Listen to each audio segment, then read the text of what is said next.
course, we're making hrothgar. And of course, it's Gilead.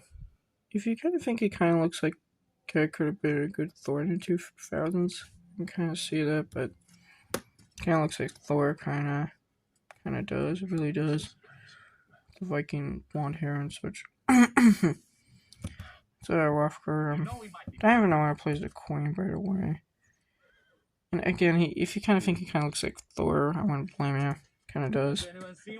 Squish, he's got the Viking horn hat. He's got the metal hats, metal helmets. Such as you can see. Notes, this movie is actually, even though it takes place in, it's supposed to take place in Norway, it's actually shot in Canada. I believe it's actually shot in Canada, actually.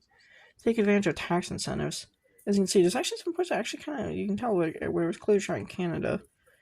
Because I believe it's actually an actual part of Canada where it was actually shot. It was actually originally meant to be shot in Norway, but due to some issues, it was instead shot in Canada. In fact, but I think reshoots actually occurred. It was actually mainly done to save money. In fact, there's actually quite a few medieval fantasy adventure movies actually being shot in Canada around the early 2000s. Yeah, Dungeons and Dragons was shot in Czech Republic, Canadian funding.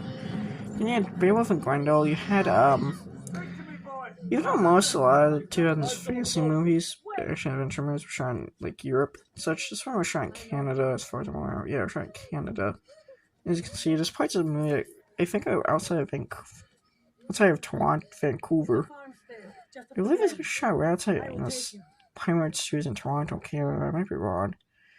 So where do they go into the woods? As you can see, where do they go into the woods? To go into the woods. And fun fact, this movie was actually might keep mentioning this movie's history a lot. I mean, the history behind this movie, if you want to look it up on the internet.